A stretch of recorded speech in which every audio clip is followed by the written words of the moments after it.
The Secret Hours by Mick Herron, narrated by Sean Barrett.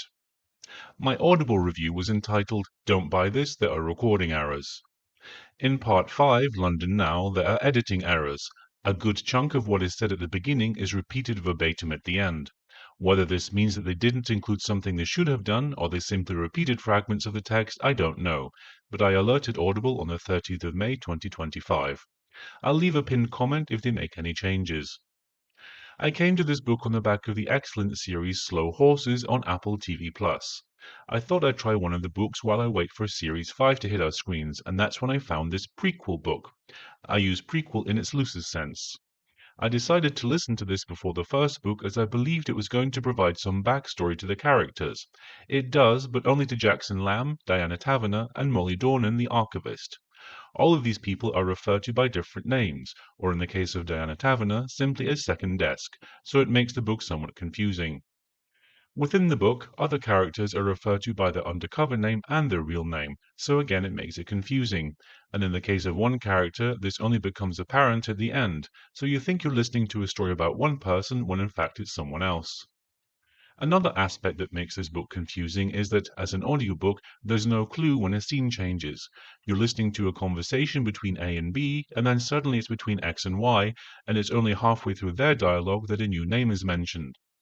Many of the one-star reviews mention this problem, and it's not helped by the fact, as stated at the beginning of the review, the recording is badly edited. It makes me wonder whether there are editing mistakes in other parts of the book and things are presented out of order. Another reason you shouldn't buy this is simply because it's not good. As other reviewers have noted, the content is enough for a short story, but Mick Herron has eked it out to 12 hours. Large parts of this are just people talking about nothing of importance. However, in saying that, the opening part, this book doesn't have chapters, it has parts, is very good. It was well written and full of atmosphere. All of that is abandoned in subsequent parts, unfortunately. However, something I later found on Reddit puts the book in a vaguely more interesting light. According to Huge Employ 4347, the previous corrupt PM is Boris Johnson, Sparrow is Dominic Cummings, and Monochrome is based on a cabinet suggestion Johnson made when he learned the intelligence services were refusing to fully brief him as PM and were investigating him after he was Foreign Secretary, especially the connection with the London-based Russians. It's not interesting enough to make me want to listen to the whole thing again to see if there are any tidbits I could glean, however. Monochrome is a government inquiry to uncover historical overreaching and misconduct within MI5. Civil servants Griselda Fleet and Malcolm Kyle were assigned to the inquiry, granted unrestricted access to confidential information within the service archives. Despite this unrestricted access, however, it's made clear to them that they will never see any important documents. However, things take an unexpected turn with the appearance of the Otis file, which Malcolm finds among his shopping after a run-in with a woman at a supermarket. This file contains the classified history of a disastrous MI5 operation in Berlin in 1994, which ended in tragedy and a subsequent cover-up spanning 3 decades.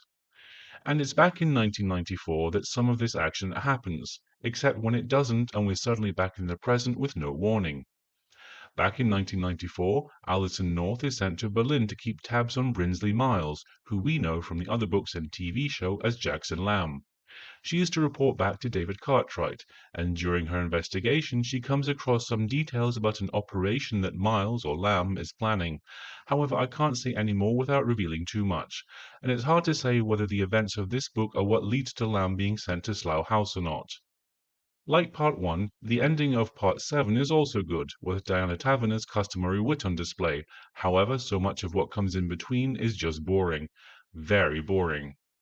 If we assume that Mick Herron is writing about what was actually going on at Westminster with Cummings, Bojo, and all the others, then it may hold some interest, but as a novel in a series about spies, it just fell flat. A final thing that must be mentioned is the narrator, Sean Barrett. When it started, my first thought was, oh no, this is going to be torture. He has such a dull voice, but actually in Part 1 he was great. But then came Parts 2 to 7 and I was right.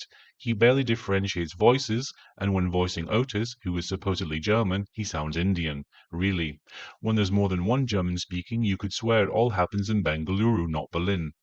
I have since started the first book in the Slough House series, and he seems fine for that. For whatever reason, he lost his mojo while recording this. There are also lots of parts where new recordings of sentences were edited in. Perhaps he fumbled a word or something, but the difference in quality is startlingly obvious, as if he was talking into a mobile phone in an area with 1 bar of reception. Would I listen to another book by Mick Herron? Yes.